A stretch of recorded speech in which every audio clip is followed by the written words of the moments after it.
What is up, my friends? Welcome back to my YouTube channel. Now, if you guys are new here, my name is Susie and I'm the owner of Sick Clothing. I specialize in custom handmade clothing, costumes, props, and so much more. And in today's video, I'm actually going to show you guys how I make my little nerdy multi-purpose bags, or cosmetic bags, or whatever you want to call them.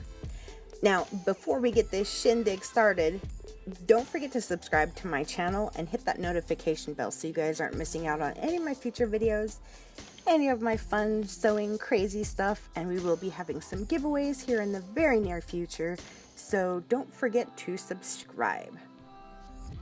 Now, as a seamstress, there are so many projects that I do on my downtime or in between orders, things that I like to do for fun to just kind of break up the monotony.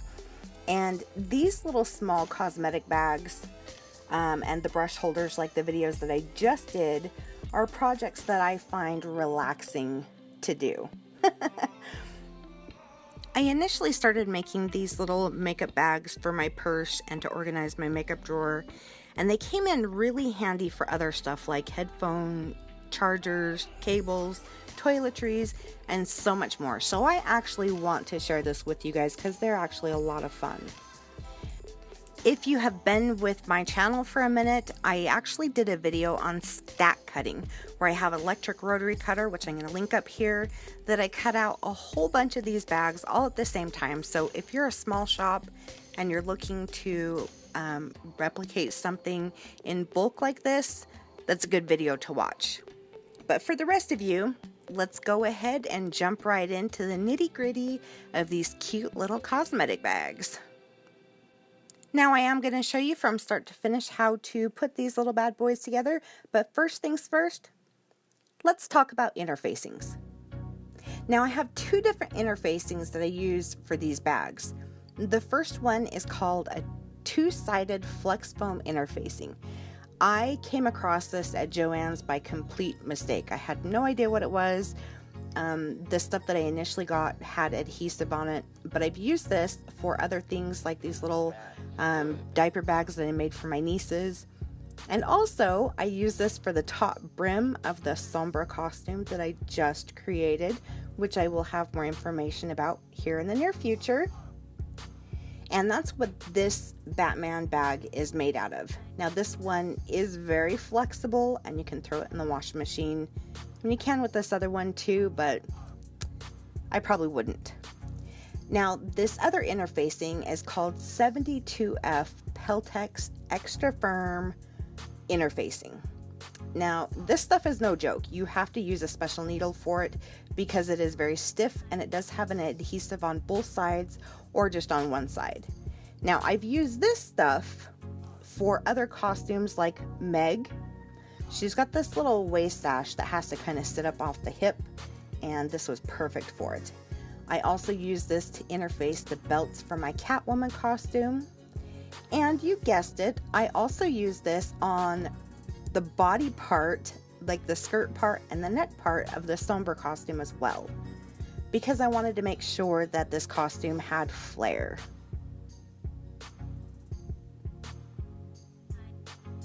Now, the fabrics, hooks, zippers, and pulls are completely optional, but this is my little bag of goodies. I keep this little basket full of pre-cut out fabrics. I have all my little notions and everything that I use. Now, this is a small stack of some of the bags that I had cut out when I did this stack cutting video. And I've managed to put about half of them together, and the other half are still sitting here waiting for me patiently to come and have some time to put them together. Oh, the struggle is real. But these are really easy to put together. I can probably do it within, I'm going to say probably about 20-30 minutes per bag. Now, I did get a whole bunch of this stuff off of Amazon. I will link it in the description box below. These are little like key rings. And with this set, I also got this hook ring, which I absolutely love these because you can hook your car keys on it. You can hook it to your backpack, your backpack or the inside of your purse, and it swivels, so that way you don't have to worry about your little hook on the outside getting mixed up in all of your other stuff in your purse. And I also did get these zipper pulls. I have a good friend that has limited mobility in her hands, so zippers are kind of a problem. And I thought these would make it really great because the zipper pull on these zippers are small to begin with. So I actually hooked these onto a couple of the zippers that I have installed on some of these bags. And they're plastic, they're really inexpensive, and they're kind of cute. I think they give that finishing touch to the bag. I also went through, and on Amazon they have these bulk zippers, and I think these are 7-inch or 9-inch zippers. I can't remember. But I went and I invested in a couple of big bags full of zippers, so it has different colors, and I absolutely think these are the best zippers to use. They are a nylon coil. You can actually run over the teeth of these with your sewing machine very carefully, might I add. And they're good quality for what you pay. Again, I'll put these in the description box below. And then these are the scraps that are left over from when I cut everything out. And what I use these for are the cute little tabs that hang out on the side of the bag, so that way it's like a little loop that you can hold your bag by. And I'll get into this later, but basically you're going to do like a double fold and top stitch, and then put your little hook on there or your ring. So let's get sewing. Now I'm going to be using the foam, and I'm going to sew around the perimeter of this piece. Now they do have this stuff with adhesive on either, I think it's either on one side or on both sides. And I found that with the adhesive stuff, it works really good, but I prefer to hand stitch instead of having the adhesive, just because I always worry about the adhesive gumming up my needles. And I'm not real big on spray adhesives around my machines and around fabric, so that's a personal preference. But so I'm going to go ahead and show you. This is just freehanding sewing around the edges.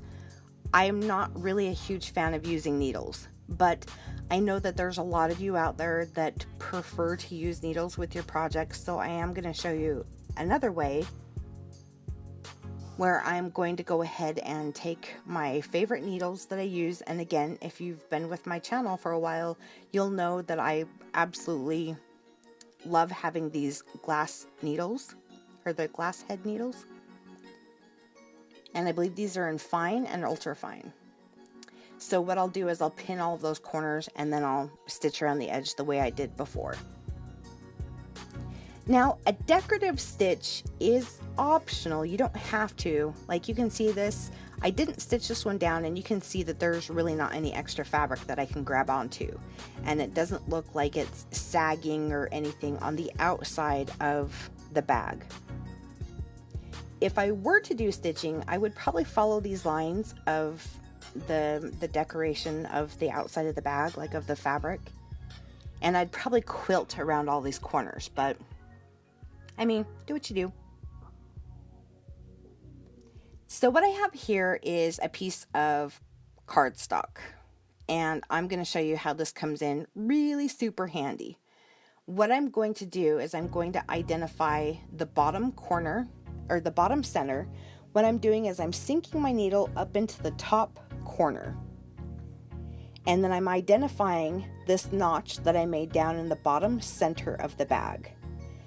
And I'm going to put that piece of paper right up close to the needle, and this will actually help you guys get good at straight stitching. And I'm going to stitch as close as I can to this paper without piercing through it. And like I said, you'll get really good at straight lines. This is good practice, so don't be afraid. If you do puncture through it with a needle, the worst thing you'll have to do is pick your seam out and try again. But again, it'll make you better at straight stitching. So give it a go, see what you think.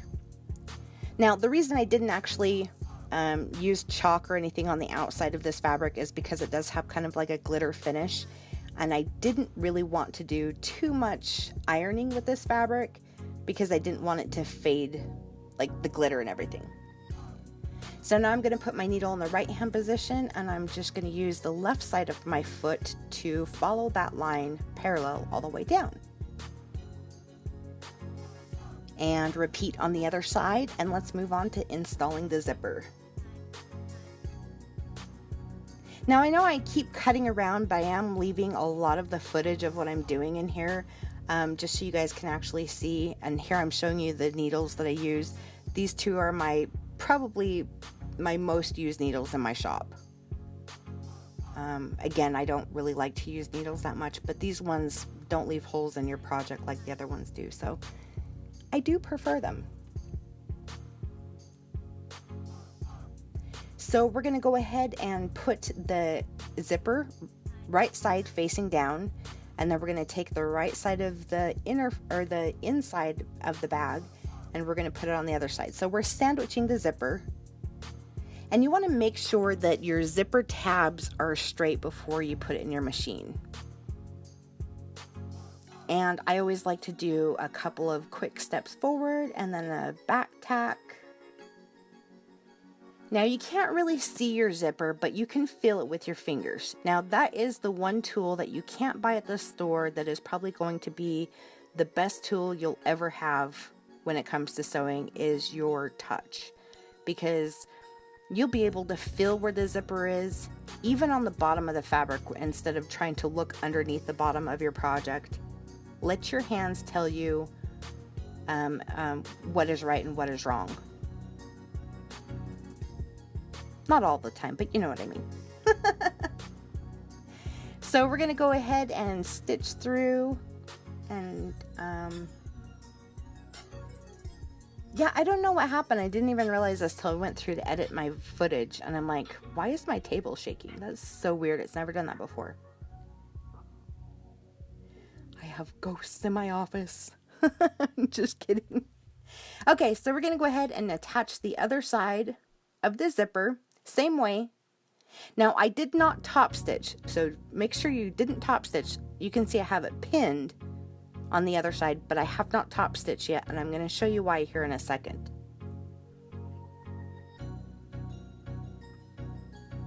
Now, as a general rule of thumb, when I'm installing a zipper, if I go from the bottom of the zipper to the top of the zipper, I'll do the same thing on the other side.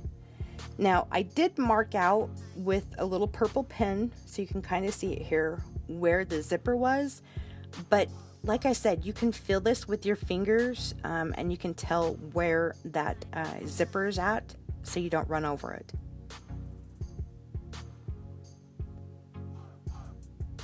So basically what I did is I just flipped the fabric over, so that way I'm continuing going from the bottom of the zipper to the top of the zipper.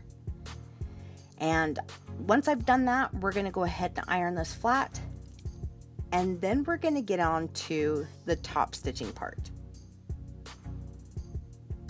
Oh, these are such pretty colors. Now I am using a straight stitch foot. I love this foot for when I'm going through thicker types of fabric. The reason being is because sometimes when you're going through thicker fabrics, whether it's like heavy duty or lightweight, like just this foam, this foot will actually help your thread from not skipping, which tends to happen the more layers that you're sewing through. Now I'm going to start at the metal bits of my zipper, not all the way off the edge of the fabric. You want to leave at least an inch away from the edge of the fabric free. And I keep going back through and using my hands and making sure that there's no fabric puckering underneath the bottom side of the sewing machine. And just kind of pulling that fabric apart. Now you can see where this started to lump up a little bit right here. Here's a good tip for you. That same piece of cardstock, I just slip that underneath the edge of the foot and it actually stops the fabric from puckering. I found this a long time ago, and I mean, it's just kind of a trick that I've done for so many years.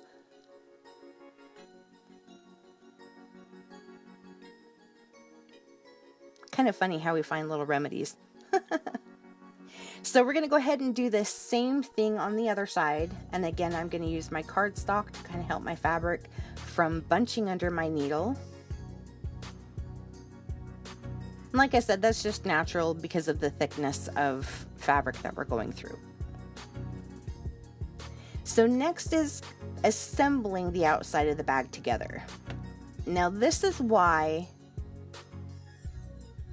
I told you guys to not top stitch until we get to this point. So we're going to go ahead and start at the bottom first, and I'm going to line up these little darts down here at the bottom. Now you can use wonder clips or needles. Like I said, I've done so many of these bags that honestly, I don't even really use clips when I'm just doing them. I just freehand do everything. I don't use any pins or clips or anything.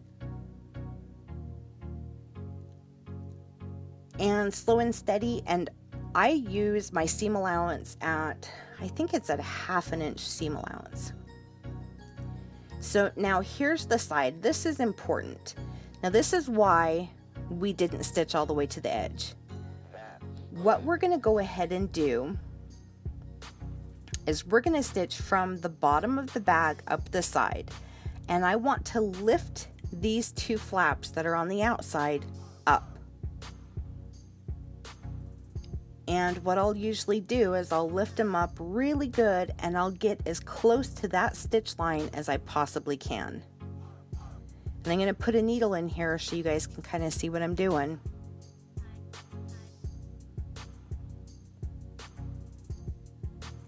And this, what I'm doing right here, is actually going to help reduce the bulk in your seams.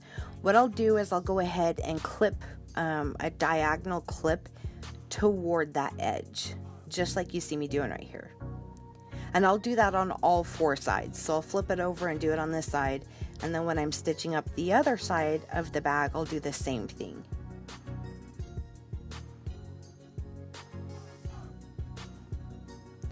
So what I'm going to do is I'm going to stitch up the side, and I'm going to reach down and make sure I've got both of those flaps facing toward me, so I'm pulling them up. And when I get all the way down here toward the needle, I'm going to use the hand crank and just give it a couple of good twists till I get to the needle so I don't break my needle. Not like I've ever done that before. You know what I mean. And I'm going to clip my thread long so you can get a good look at what I just did. And you can see I'm roughly about 1/8 of an inch away from that top seam, which is a good distance. And if you can get even 1 stitch closer, that's good, but don't get too close. So now that I've done both sides, I'm going to come back in here again, and you can see this piece of meat right here. That's a lot of fabric. So we're going to snip that off to reduce even more bulk out of that seam. And I'm going to repeat that on all 4 sides. And we're just doing this in the side that's got the foam. And here's the reason why. If you don't clip that out, you end up with corners that look like this. And I know a lot of people, I struggled with this for so many years where I couldn't figure out how to get that crisp edge by the zipper. And finally, after so many years of doing it wrong, someone finally showed me the right way to do it, and I have never looked back. Well, until now. Okay, now most important, make sure your zipper is open or you're going to have a heck of a time trying to get to the inside of your bag. And because I'm a ding-dong and I forgot this part, we're going to go back and do this again. So we're going to take this little pink scrap of fabric, and we're basically doing a double fold bias. Even though it's not a bias, I mean, I didn't cut this on the bias, but it's just a strap for the outside for the hook. And again, if I sew down this way, When I pull it out of the machine, I'm going to sew down the same way on the other side, and that will keep this trim from curling. So there's a tip for you too. If you've ever sewn a whole bunch of these and they start to curl up like little ringlets on you, it's because you're sewing one down one way and then the opposite way on the other side. And that's what will cause your fabric to curl. So I like to install this little tab on the side where the zipper opens. And I typically like to put it roughly about 1 inch to 1.5 inches down from that edge. So what I'm going to go ahead and do is I'm going to go ahead and take my trusty razor blade, and I'm just going to clip in about maybe 2 stitches, and they'll just separate really easy for me, so that way I can just slide that hook back down in there and sew it shut.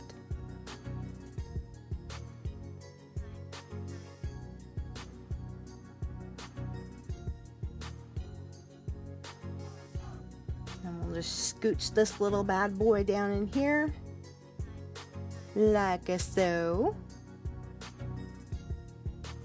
and sew it closed again. So now we're going to go to the bottom portion. The bottom edge is what you're going to do is you're going to go ahead and you're going to take the seam from the bottom and the seam from the side, and what I like to do is splay them both out so they're open. And what I'll do is I'll take one of my thicker needles, and these are the ones that I don't use very often unless it's for big bulky stuff like quilting or like the handbags and stuff like that. And you can see both of my seams are splayed open, and this is just the bottom edge, the bottom corner. So you have that fabric that's kind of loose, even though it's connected to the foam, it's still kind of, it could pucker on you. So what I like to do is I like to take my stiletto, and I'm going to slip it in between both of the pink, and I'm going to push it up to the edge to make sure that my fabric is not bunched up anywhere in there.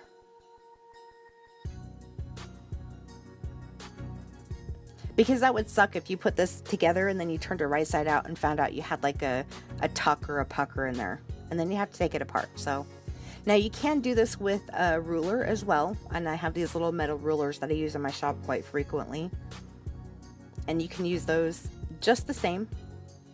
Get creative if you have something that's got not too sharp of a point that is going to mess your fabric up. But now you can curve your edges, but I'm just going to go straight.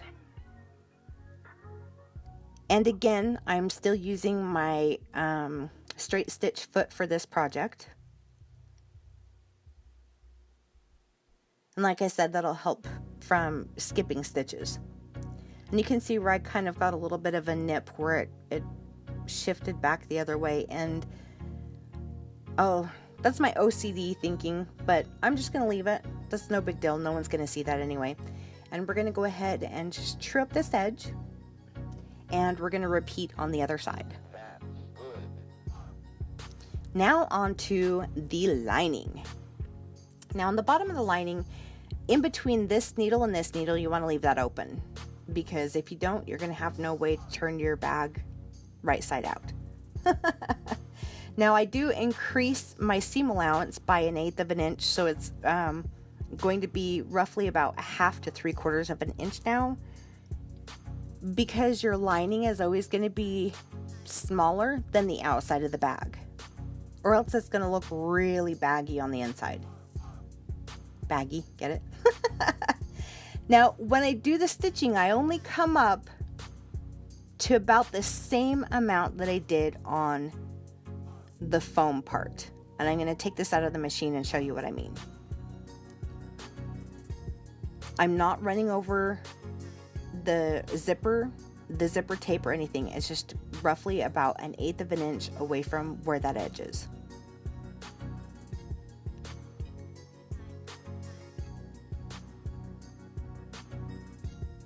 And the reason that I do that is because we already reduced the bulk in the foam part, so we don't really need to do it in the lining as well. Now I'm going to attach the lining the same way, where I'm going to splay the bottom edge open, where I'm boxing the corner down here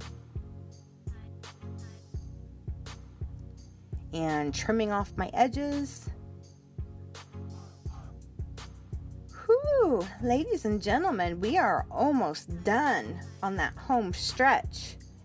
Now, here is the fun part, sweetheart. This is where you get to see how good of a sewing job you did. So we're going to go ahead and poke this fabric through so it's right side out. And I can already tell I'm absolutely going to love this bag. So we'll go ahead and use our fingers and just poke our corners. If you have to use a tool, you can. Now what I like to do is I like to take my middle finger or my pointer finger on the inside and my thumb on the outside and push this edge out where the zipper is. You see how good that looks? It's fantastic. And that's what happens when you reduce the bulk in your seam.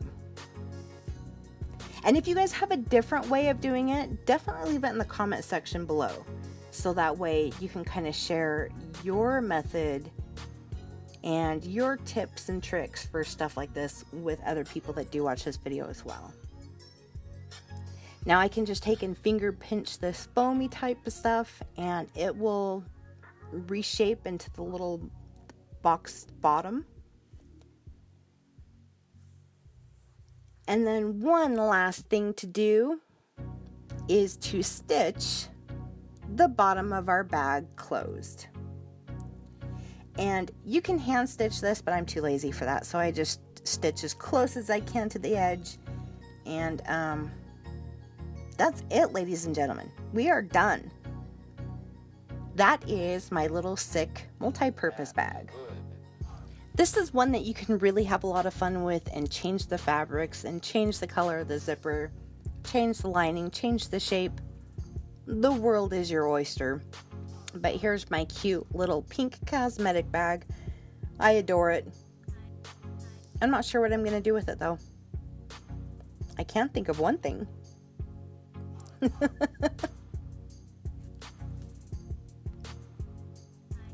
Anyway, so that is the finish of this build, and I hope you guys had a lot of fun working on this project with me and at least learned something new about sewing and little fun techniques. I really like how this bag turned out, except for this little part down here. I'm not real happy about how that didn't line up, but that is the OCD in me talking. Now, like I said, these are, I call them multi-purpose because you can pretty much do anything with these bags. Like if you're at a convention and you need to put your phone and like your credit cards and maybe some business cards and your keys, and if you have parking validation, whatever, stick it in there and you can hook it on the back of your costume. And another thing is, I like to take this with me when I go traveling, and you can never have too many charging cords with you. I always keep extra on deck with me, especially the little ports for charging. I always keep USB for my laptop, and you know, yeah, like I usually use a lot of this stuff with like my smaller camera bag type of things, like lenses and cleaners and rags and stuff like that. They definitely come in handy. Another thing is let's say you like to go out for pizza, like a lot of us really like to do. You can always go ahead and pack a toothbrush and toothpaste and dental floss or your dental picks in there or what have you. And if that doesn't tickle your fancy, well, ladies, instead of trying to hide your toiletries, you can just have this cute little bag you drop in the bottom of your purse and grab it before you go. And here's another one. To all my ladies in the house, my favorite ladies, you gotta have them eyelashes on fleek, right? So yeah, pack up a whole bunch of your eyelashes, your makeup, whatever you need for the convention or for work or whatever. And there you have it. And these are really cute, they're really practical, and they kind of make a statement. So I hope you guys enjoy this, And as always, don't forget to subscribe to my YouTube channel before you leave. Follow me on all other social media, and I will see you guys in my next video. Toodles!